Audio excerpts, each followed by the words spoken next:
Doom. Well, I don't know why my mic is always picking up something. Like it's always vibrating a little bit. It sort of freaks me out. It does kind of likes to pick up ambient sounds, but not as much to be always on. It's always on. Greetings, everyone. This is your friend Carlz with another good week of comic books. We're still right in the middle of all the new storylines at DC. I'm not gonna recommend all of them, but I have my eye on one of them. I can't believe the whole it was Next Level. The whole Next Level came so fast. We're already there, man. I've been kind of late as well. I have my trusty source here, looking to everything.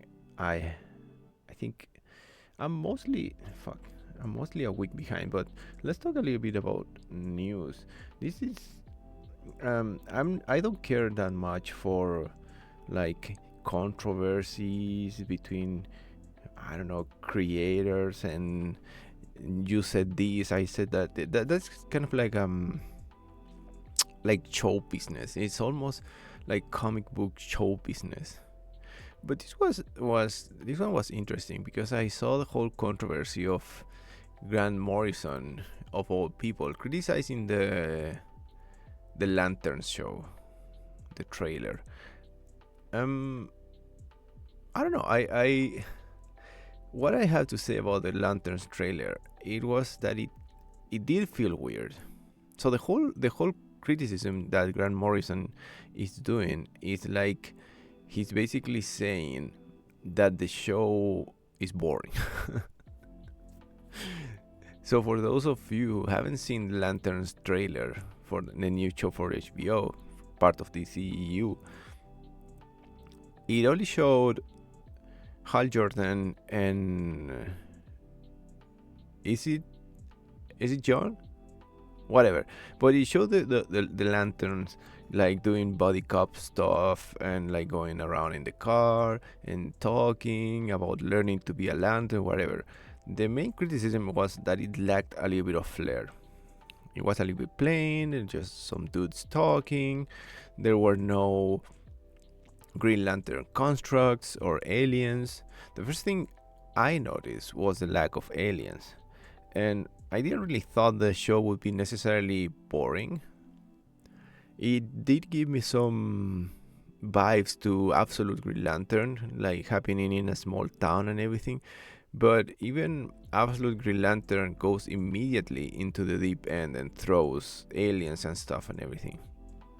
So yeah, I kind of see I see the criticism. I do see it because this is your trailer. This is what you choose to show people. Like this is what our show is gonna be.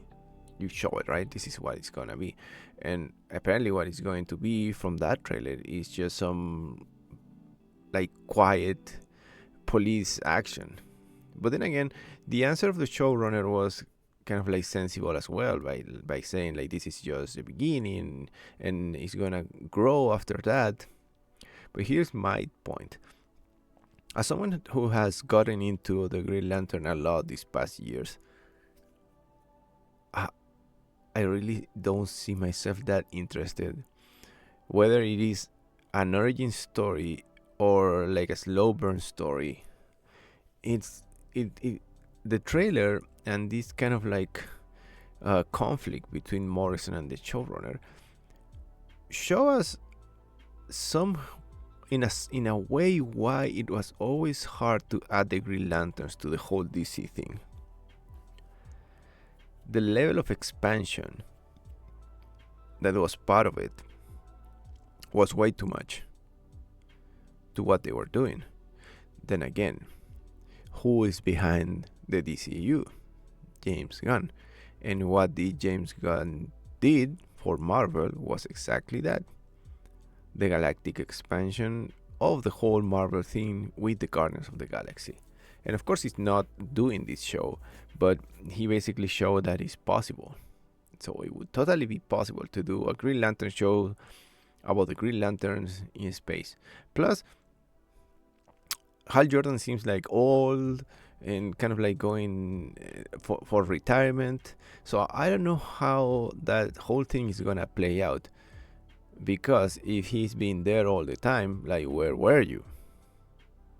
We had Guy Gardner in Superman, right? And sort of implying that, and that's one of the things that I said when I commented about Superman.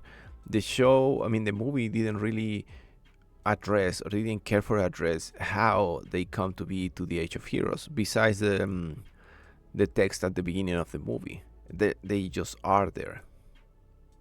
They sort of did a shortcut, so you can get the Lantern show and have Hal Jordan be the Green Lantern for like decades, and like we wouldn't even know.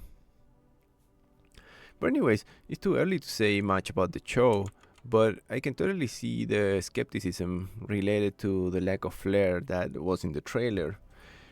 As I said during my recent Guardians of the Galaxy comment, I have complete faith in James Gunn. So, I mean, I'm not 100% sure, but I'm quite sure that it's not just gonna be a boring Earth-based show.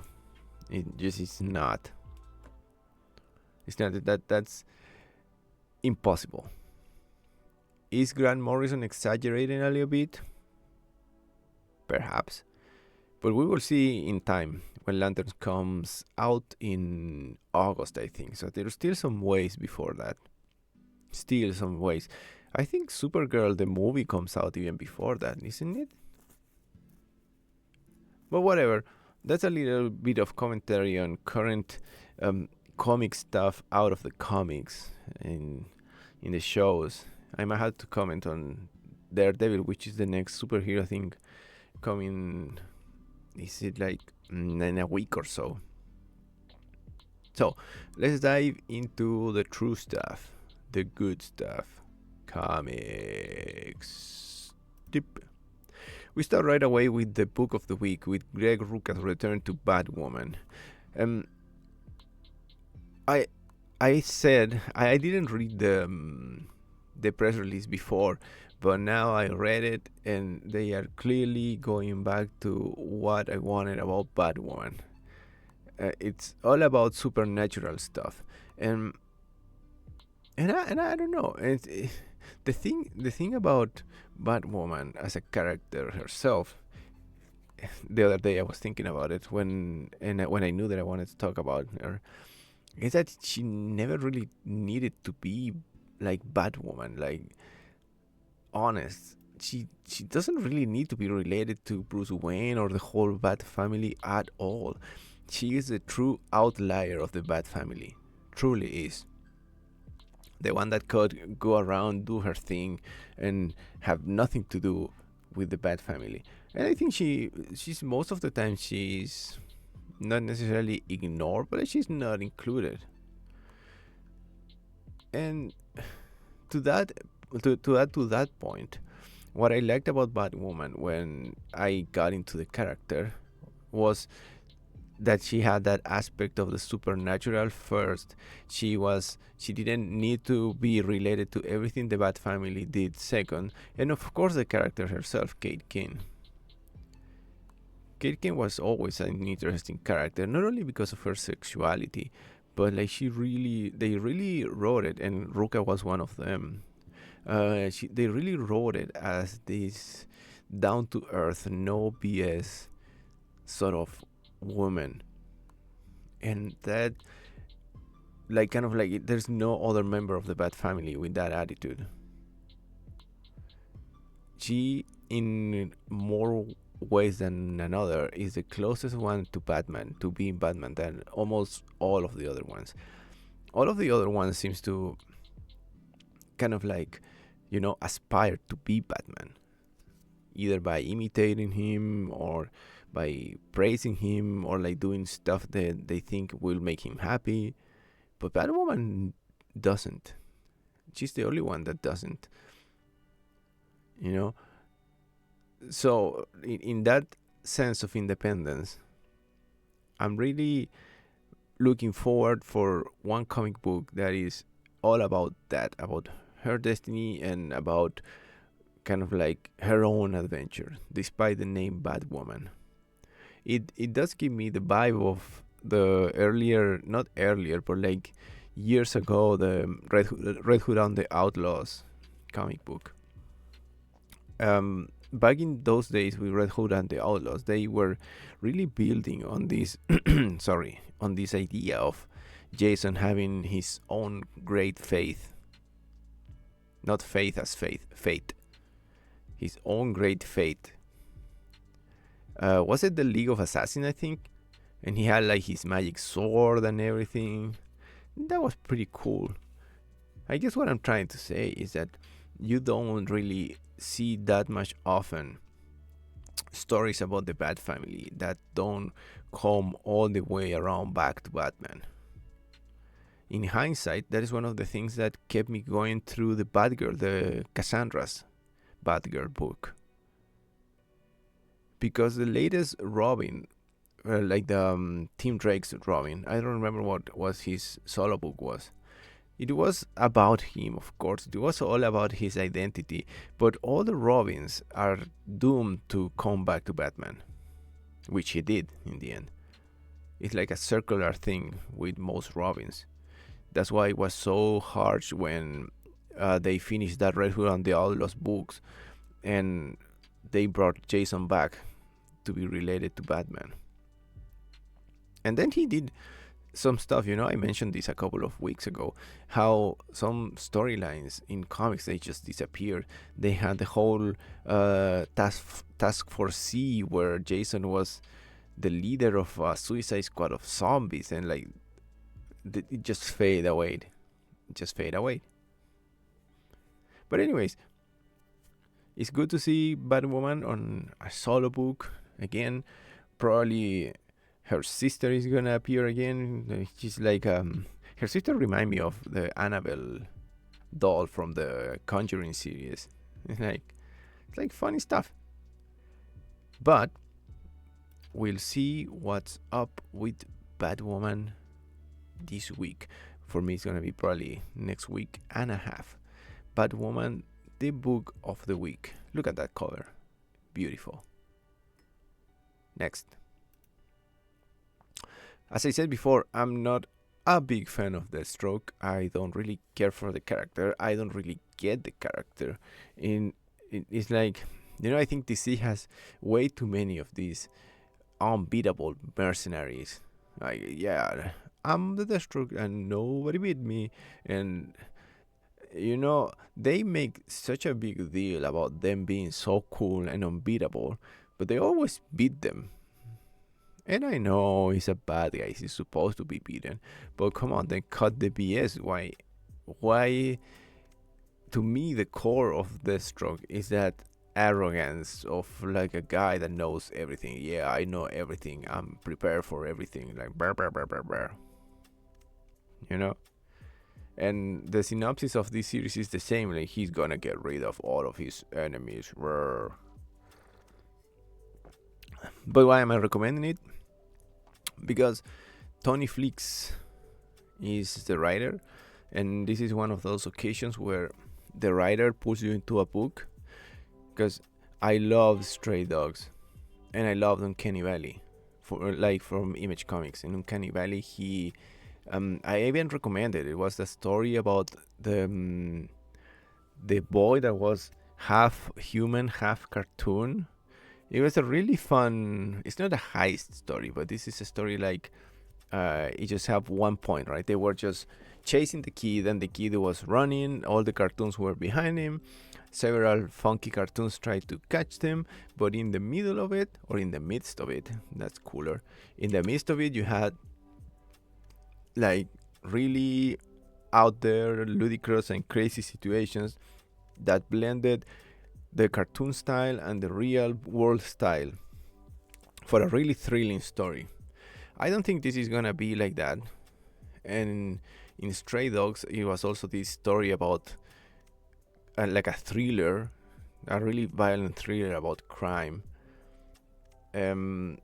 I don't want to spoil Stray Dogs, but let's say some really fucked up shit happens, and from the perspective of a dog, it gets even crazier. So those two stories that they chose to highlight with the press release, they are two great stories by Tony Flicks. So is that enough to give me the not a hype, but the interested in Deathstroke the Terminator? Sure, we might have that sort of violence and that good thriller like writing that he did in especially in Uncanny Valley. So yeah, that's basically it. Don't care for Deathstroke, but Tony Flicks has done some stuff that I like in the recent years, so I'm gonna check it out. Next. This is a little bit of an update. I've been really keen into the book The Last Day of HP Lovecraft and by Boom Studios. In the previous issue, he met with future horror and fantasy writers. Like, I don't want to say who, so I'm gonna spoil it, but like, let's say in his delirium he went to the future. Lovecraft, he went to the future and he met the fantasy writers that were kind of like inspired by him. And here's the thing, I said it before, when they mentioned his racism, they mention it again, and they keep crafting these, how can you say, like an apology.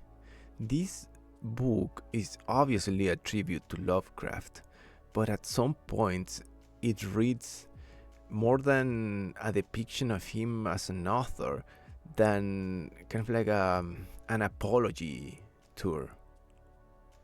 I keep getting that feeling. So now I'm gonna meet the authors in the future, and they are like pretty arrogant towards him, and he sort of brushes out, and he goes into this position of like, I'm Lovecraft because I was true. Like that is the idea that is coming through the book, that he was that good and he had that insight into horror and fiction because he was this nihilistic sort of like proto emo writer that sort of felt this shit. Excuse me. He felt this shit. So it's like, oh, all you modern authors come with your big shit, but like, I was this small guy who just dreamt and was haunted by horror. Therefore, I am Lovecraft. I had the real insight to horror. It's been weird. It's been weird because I don't think the commentaries on his life and on his work really reflect what they are trying to do by making him into a fictional character. Still, it's quite interesting, and it caught me by surprise when he met the future authors. I think this book is highly recommended to everyone that loves horror and fiction and has even a slight idea of who Lovecraft is. It just makes you think about him, his role, and who he was as a person. As I mentioned before, the fact that they mention his racism is quite a nice commentary, even if it's not well developed in the book itself. It's something good to have in mind. Next. Another one of these. I also said, I don't care for Lobo. I never had, never will. But Scotty Young and Jorge Corona are behind this book. This book to me is 100% author based. 100%. If why if it wasn't, if you had one of them, maybe Scotty or maybe Jorge, like one or the other, like I might have skipped it. We have both of them. And in the press release, they quoted Midwest, which was this comic they did together for Image, I believe.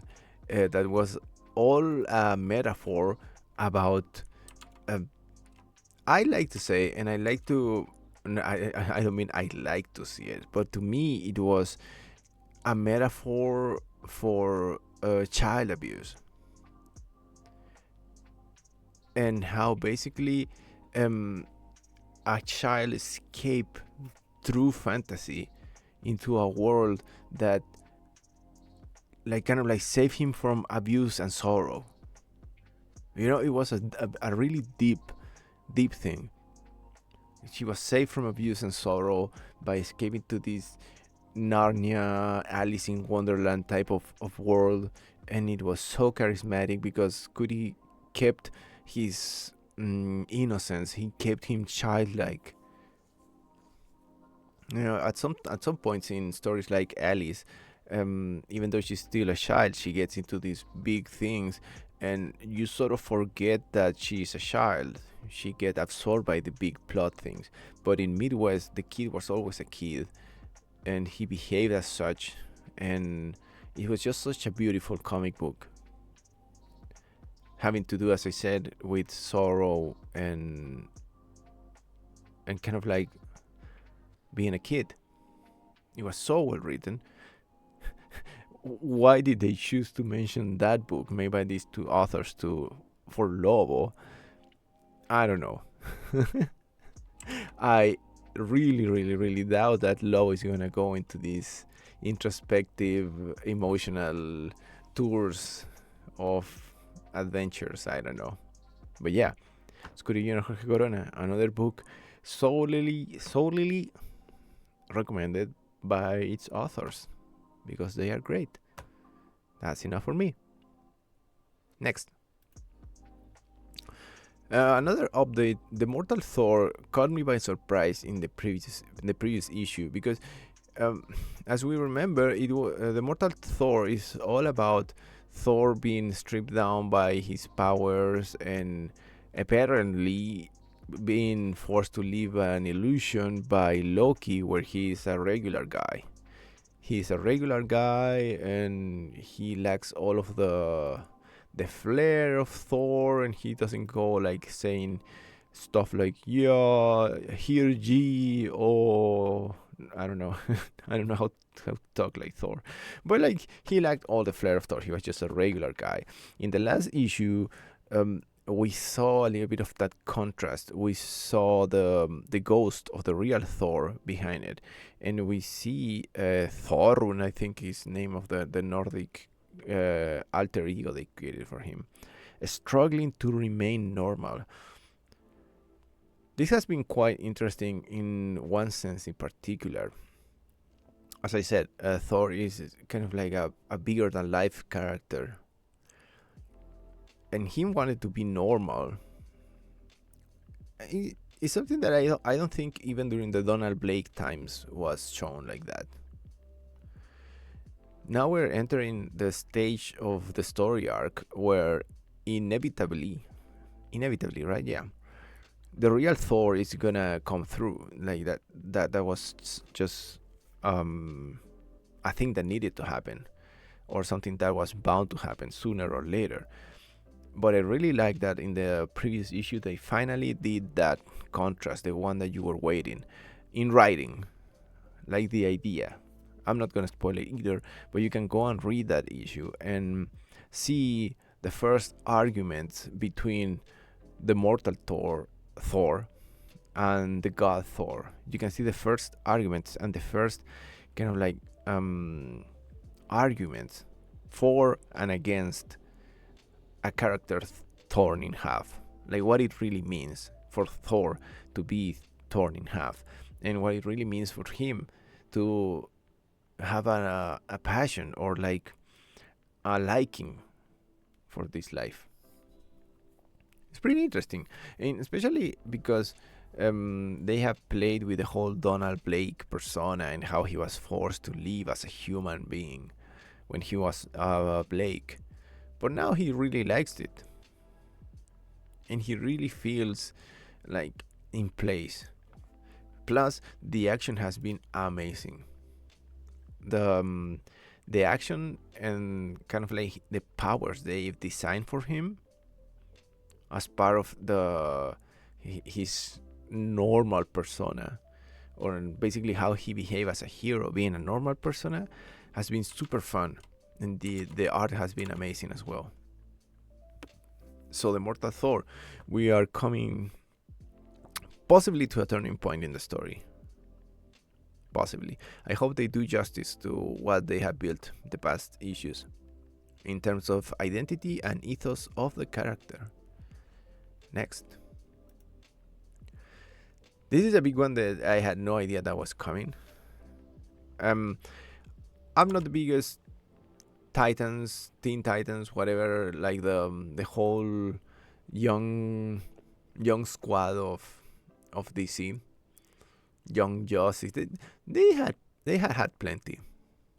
They really had, and I never cared for many of them. So basically, the Titans were the most popular ones. Donna Troy and Nightwing and Raven and everything. But I think it has really been lukewarm at best for the last like a good couple of years. The last Titan story arc had them placing Donna Troy as the leader, but they all seem a little bit like washed out. And it's like it's a team that they always push this idea that the thing the Titans are the most are like a group of friends, aka a family. And that didn't really feel like an inviting sort of group. It always felt for a long time as a close group, and the fact that, of course, they were not the Teen Titans anymore, but they still felt like that. And I think they chose to end it because now Nightwing, especially, it's too big. It was really strange when they brought Cyborg back down from that extraterrestrial adventure he had, and he was possessed by Darkseid, if I remember, like big things. Like, well, not Aqualad. Is he still Aqualad? He's one that hasn't done that much of a big thing. But basically, I think they reached like a breaking point where, like, yeah, we can't do much new stuff with these characters. So they dove down into the pool of young heroes, and obviously, as part of what they're doing with the whole age of Superboy now, and trying to find a place for John Kent, they're bringing John, Stephanie, Batgirl, who I mentioned, Terra, who they picked up recently again, and Yara, Wonder Girl. It's an interesting cast, and I think they can do for this cast what they did for Nightwing and company back then. Wonder Girl was quite well received, but like she hasn't done much. Stephanie has also been kind of like, brush aside. And as I said before, we are probably in a really interesting context for John Kent. We really are like, if you like Superman, I think you need to pay attention to our times, like right now for John Kent. I think they're trying to develop him into something, and he also has been all over the place. Let's hope they find something to do in this new Titans book. I'm really looking forward to what they're gonna do with all of them. Next. Speaking of Nightwing, the next story arc in the ongoing run of Nightwing is starting. This one was strange because I was particularly looking and rereading the press release. Dan Waters still behind the helm, but even though I've liked the last couple of story arcs of Nightwing, ever since they finished the whole, what was it, the Heartbreak? What was the name of that villain that has the heart? But whatever. Since they did that big action-packed and really drama-packed Nightwing story, the last one was okay, all focused on kids and Nightwing Prime and the identity of Nightwing, but I don't know.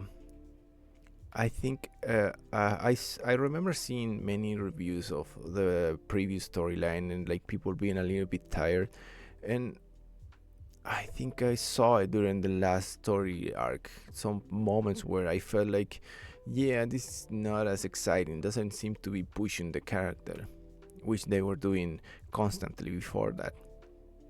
This new story is about they are creating a new highway, but violent incidents are occurring in the construction of this part of Bloodhaven, and Nightwing is going to investigate. Okay, of course they said he's gonna find out life-changing informations when he goes to investigate this, but like, okay, the description is really plain. Everything there, like about it, is really plain. And if you end up any sort of description with, it's gonna change the character's life forever. Yeah, I don't know. It could be a little bit cheap, right? I can just be saying it. But anyways, I still look Nightwing as a character, and I don't know. It's a new story. That's kind of like the big appeal, and publicity-wise, what they've done in DC with this highlighting the new story arcs beginning, like it gives you a sense of freshness. So if you like the character, you are always immediately mildly interested when a new story begins. Let's see what happens next. Speaking of Superboy, the future of John Kent starts here. You have like 10 connections here. As I said before, this is complementary to the New Titans book. Superman Unlimited, it has the whole reign of the Superboy story arc here. Apparently, John is gonna go through time, so he's gonna see himself in the past and in the future. So they are clearly crafting an identity for present John Kent through these books and through whatever they are trying to do in the event, the reign of the Superboys. I really liked John Kent when he was a kid. When they did the time skip, he sort of began to fade into a little bit of, I don't know, into a weird place. It wasn't until he became bisexual that he was featured more, like in different books. So this is really to me in my mind, and let's hope it is like that, a rebuild and like a reconstruction and of the character himself. We'll see what they do. I really don't know much. I as I said, I like the character. I'm interested, and since I sort of saw the intention behind this rebuild, I stopped reading too much. Like I'm like, let's go, like let's go clean to it. Okay, let's go with as little knowledge as that we can. Yeah, that's it. The rebuild of John Kent is ongoing, so you better dig into it. Next. Wait, why did it reset it?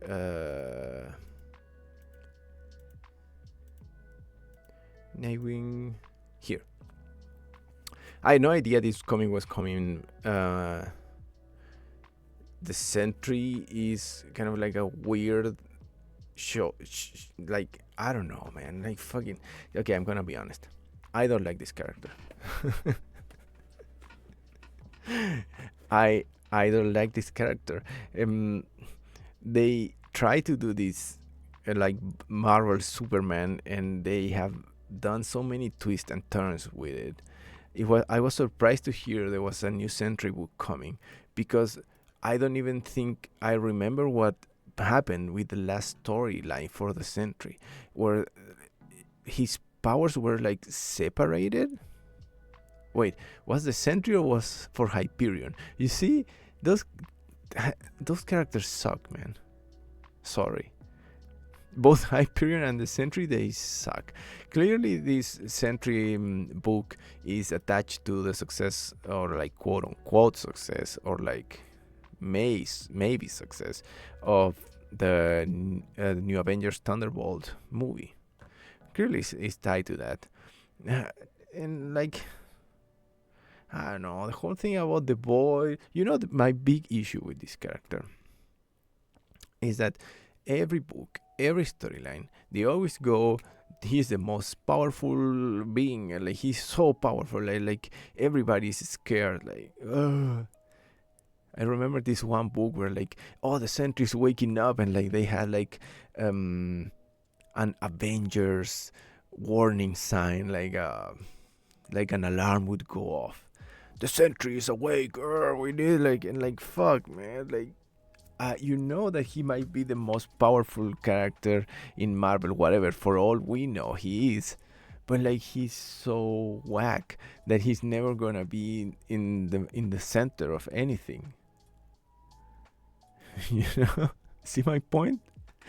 It's like a character that is only relevant and important because they try to shove it shove it on your face. Like he's so powerful, he's so big. So here we go again, another Sentry book, and he's so powerful, he's so big that you gotta read it. Am I right? Am I right? Well, at least I'm mildly curious. Next. So quick update on the Ultimates, as we still are on our way for the ending of this Ultimate universe. It's weird. It's weird because it feels like we've been heading towards the end for so long. But anyways, the Ultimate Red Skull is appearing in this issue of the Ultimates. They said it in the press release, so there's no mystery. He's Bucky. And what I want to say about this book and all the latest, I think Ultimate Wolverine is still going on. What I want to say about all of these last books, they don't feel like an ending. They don't. It seems like you can sort of be a little cheeky about it and do a late development of these characters, and yeah, is it ending? I don't know. They've all felt like that, but I think in part you are allowed to do so in that manner when you build like a cohesive and interesting universe. What I mean by that is that no matter how long or short this Ultimate run was, or still is, no matter how long or short it is, if it was well crafted and well built, everything you do inside of it is still believable. You see, like it doesn't really feel rushed. It doesn't feel like something that they just came out. It doesn't feel forced. So if you tell me almost close to the end that Bucky is the Red Skull and you're gonna do a short story about it, it feels appropriate. It feels appropriate to what they are doing. Yeah. So I'm taking all of these Ultimate books before the end with that sort of perspective, like a success perspective. They did it. They nailed it. Every story in it, it's still believable. So whether it ends or continues, it's already well done. You have the base. You have like the foundations for anything you want to do. Next. The new story arc for Wonder Woman begins. People, I mentioned the last time I mentioned this book, I talked about how I had no idea why. I had no idea that there was actually a lot of people that didn't like Tom King's run. I love the Mouseman Nose story arc. I love the introduction of Trinity. I've loved all of Tom King's run. So when they did that little one-shot break, everybody's like, oh, is Tom King out? Well, he's not. He's introducing the matriarch, the true leader of America, which is a quite interesting concept. And DC themselves, they also teased a lot the character of the matriarch. Her design is pretty cool as well. Of course, the main attractive of this story arc is that Wonder Woman and Trinity, they're going to be together. They already used the whole Trinity book, the daughter of Wonder Woman, to introduce the fact that Trinity herself seems to be a time traveler of sorts. Well, let's just say they they spell run the character to make her usable immediately. So like they didn't have to go through the kids' years, and she's already. But the Trinity they use, the one you see in the cover, I don't think she's an adult at all. I think, but because the whole point was to make her the youngest of the new Trinity. By that I mean John Kent, Damian Wayne, and her, Elizabeth, right?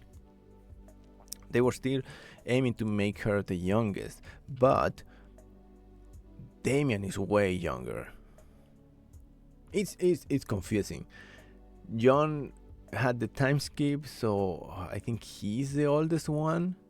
But the first one that was introduced was Damian. He's supposed to be the oldest one, but they haven't made him grow in a long time. But they introduced Lizzie as this sort of Cable-like time traveler, so she can be technically older. I don't know, but the new Trinity is not the main purpose of this book. The main purpose of this book and this storyline is to see mother and daughter interacting with Menace together, and we'll see by the genius of Tom King a contrast between their ethos. And we saw a little bit in the Trinity book how Lizzie already has her own ideas and her own positions. She's way more. She's way brighter and more, like lighthearted. I don't know. She's like a lighthearted Wonder Woman. Part of the appeal of Wonder Woman, as well as Superman, is her strong convictions and how the unmovable object type of ethos she represents. Lizzie is not that much like that. She has the both lassos. She has a more modern and kind of like flexible nature. So we'll see how they interact each other against Menace, a new Menace. I hope the matriarch sticks. Like, I feel like the newest villains in DC, they never stayed for long. Which was the latest big rogue that came and stayed and became relevant? I kept thinking about Punchline, but she also disappeared, kind of like just disappeared, poof. And it was strange. So let's see how the matriarch goes. At least I'm not one of the haters. I've loved all of Tom King's run of Wonder Woman, so I'm looking forward to this next storyline. Mother and daughter. Just like Batman and Son, Superman and Son is Diana's turn. And oh boy, I'm looking forward to it. And last but not least, a little bit of commentary on Batman Superman's World's Finest. I just want to say one thing. I hate Ultraman. He has become the one true evil Superman. Whenever they need to have an evil Superman, Ultraman comes and he's bad to the bone. I'm bored of that character. I honestly am. I don't think for you to highlight or contrast Superman's principles or Superman's ideals, you don't need that extreme of his total opposite. Like, you don't really need it. I think it's in subtlety where you get most about a character like Superman. Just don't give me the black and white. He's already a black and white character, you know that. So whenever Ultraman comes in, I'm like, yeah, I kind of know where this is going. I know where this is going. And now he's with the Batman bad guy. Is the Owl? Is this Owlman? I don't know. But both of them, like these bad versions of these characters, they are too obvious. I don't like them. Like, this is your mirror universe. This is your opposite. Like, you're so obvious opposite that there's almost no creativity in them. And every time they interact, it's always that kind of um how can you say, ooh, I want to see the good and bad Superman. Like, how bad could he be? This kind of like sassy, morbid infatuation with, like, ooh, bad Superman, he's gonna kill someone. You know what I'm saying? I don't like the character. So at least that Mora is drawing. Fuck it. I have nothing else to say about World's Finest. I just wanna throw some shade into Ultraman. I don't like the character. Plus, the Superman crest with a U just looks dumb. And that's it for another week of a lot of beginnings for DC. The next level came so fast. It feels like I was talking about it just yesterday, but it was already a couple of weeks ago, man. So I'm just gonna leave you guys there. Gonna go read some shit because I just noticed that I'm late. I was almost about to recommend Absolute Flash this week, and then I remember, shit, I haven't read the ending of that story arc. So I was so close into reading the press release, and I'm like, fuck, I just need to go to read that. So I'm gonna go and do that. Thank you everyone for listening. Keep on reading. Fuck Ultraman, fuck the Sentry, but alright for Batwoman. See you all guys next week. Take care. Bye bye.